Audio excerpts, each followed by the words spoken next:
here we are. This is S.x Love Psychedelics, and I'm your host, Dr. Kat, bringing you psychosexual conversations that will leave you intellectually turned on and hungry for more. Here, the concept here too of preparation. What specifically does that look like when you're preparing a person? Mm-hmm. Looks like a lot of different things, but first and foremost, it's relationship building. And then it's, giving persons, certain basic skills like everything is changing, to really anchor in the fact that everything is constantly changing. Because when there's difficulty, can often be resistance. And of course, what we resist persists. Mm-hmm. So if we can remember on some meta level that the difficulty isn't going to stay forever, it'll be easier to breathe through it. Mm-hmm.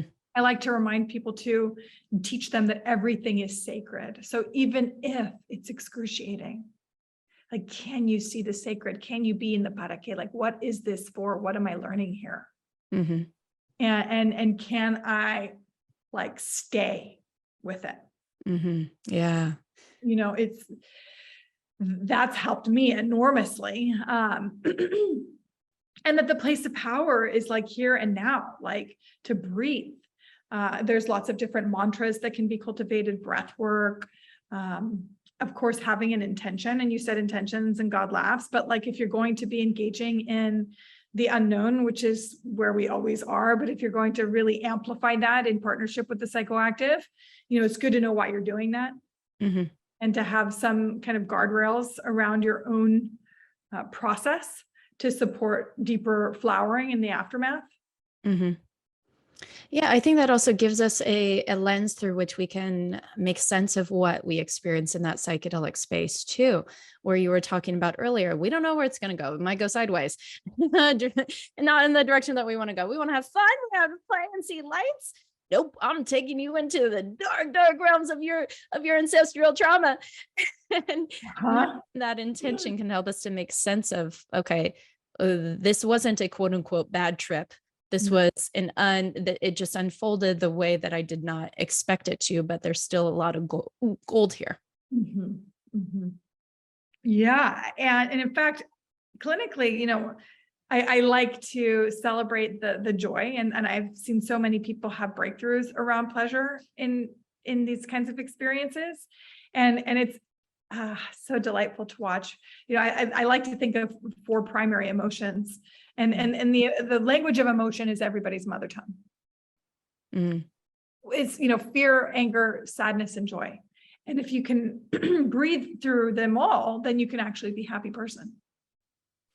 And these experiences really allow for the armoring to fall off, and for more emotion, like energy and motion, to kind of move through, to flow through, and for more aliveness to arrive. Mm-hmm.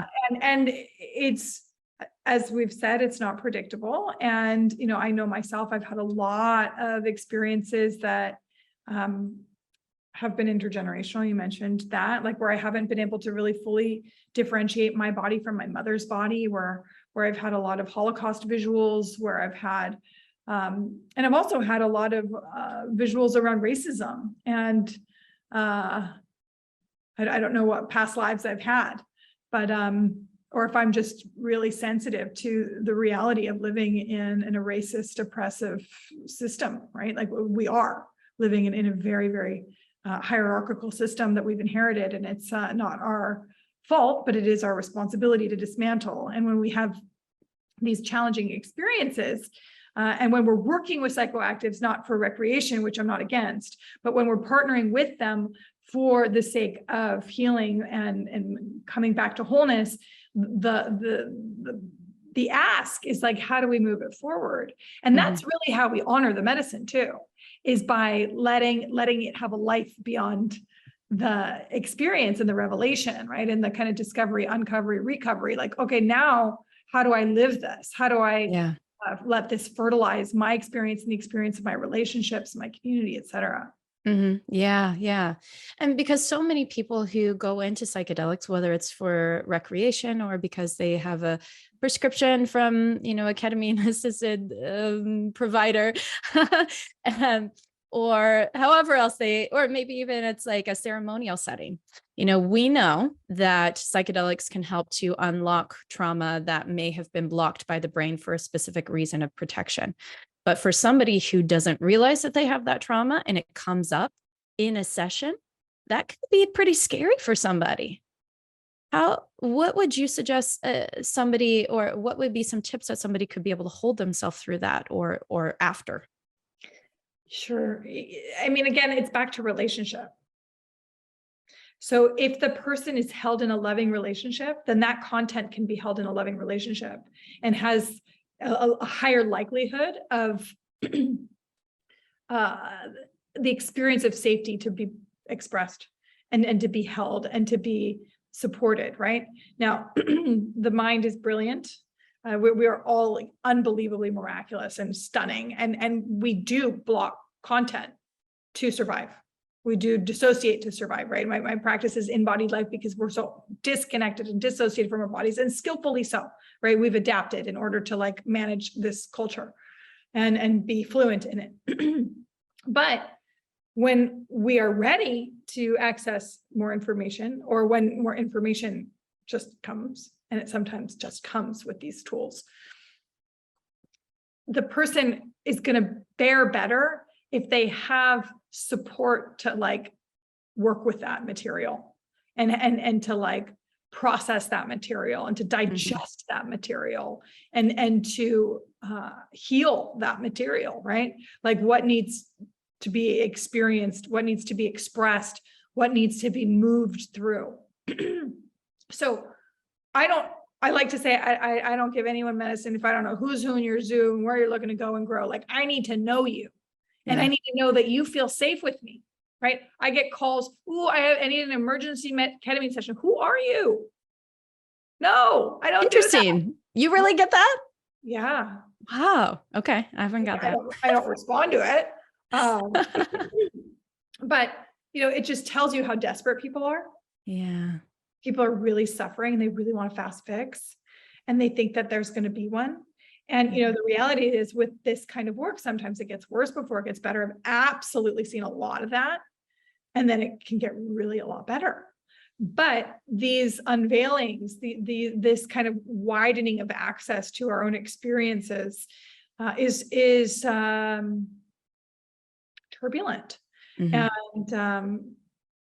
can really change how a person experiences themselves and their relationships.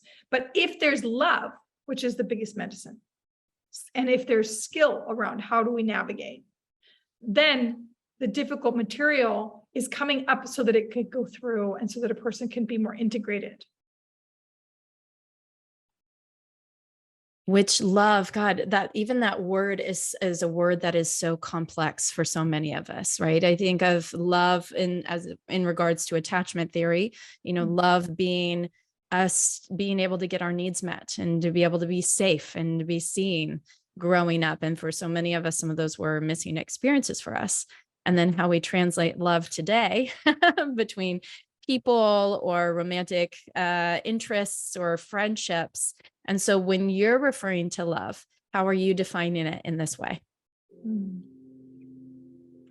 Love is one of these sort of ineffable things, and you feel it and you know it. And for me, I really see people.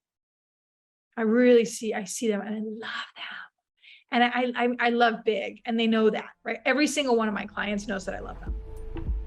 Well, that was fun. Thanks for tuning in, lovers.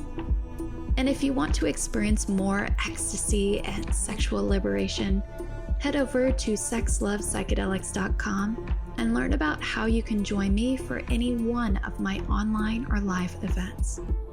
And while you're there, grab my free guide on sex and psychedelics. Remember, this podcast is for entertainment and educational purposes only. Please contact your healthcare provider and local law before pursuing any of the products or psychedelics discussed. And one final note here, I make this show specifically for you. If you're loving the show, then be sure to leave me a review in iTunes or Spotify to let me know. Happy to be here and happy to serve. I'll see you next time on S.x Love Psychedelics.